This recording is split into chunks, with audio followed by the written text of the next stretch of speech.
Hello, नमस्कार. आज आपण युडायस प्लस स्टुडंट मॉड्यूलमध्ये जे स्टुडंट डिटेल्स असतात त्याचे नेम चेंज बाबत आपण आज व्हिडिओ बघणार आहोत. यासाठी तुम्हाला नेहमीप्रमाणे युडायस प्लस स्टुडंट मॉड्यूलमध्ये जाऊन स्टेट निवडायचे आहे. स्टेट निवडल्यानंतर तुमचं युडायस नंबर, पासवर्ड तसेच कॅप्चा टाईप करून लॉग इन करायचं आहे. लॉग इन झाल्यानंतर आपण नेहमीप्रमाणे सर्व डिटेल्स स्टुडंटच्या बघू शकतो आणि त्याच्यासाठी आपल्याला 2024-25 जे लिंक आहे त्याच्यावर क्लिक करायचं आहे. आपल्या ज्या स्टुडंटचं आपल्या डिटेल्स चेंज करायचे आहेत त्या स्टुडंटचं डिटेल्स मधला PEN परमनंट एज्युकेशन नंबर हा आपल्याला लागतो. सो तो कॉपी करून घ्या.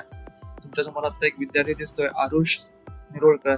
त्याचा PEN नंबर मी कॉपी करतोय. तो आपल्याला पुढे लागणार आहे नेम चेंजच्या वेळी. ही स्क्रीन बघून घ्या नक्की. त्याच्यामध्ये हा आपला जो नंबर आहे तो पेस्ट करायचा आहे.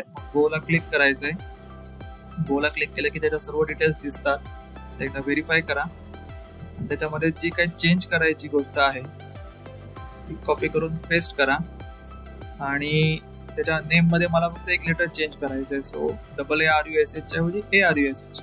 सो मी तो चेंज केला आणि आता मी अपडेट रेकॉर्ड म्हणतो. आता त्याचा जो काही डिटेल्स आहेत ते अपडेट झाले ते आपण पुन्हा व्हेरीफाय करू शकतो. अशा पद्धतीने आपण एक रेकॉर्ड इझिली अपडेट करू शकतो. धन्यवाद.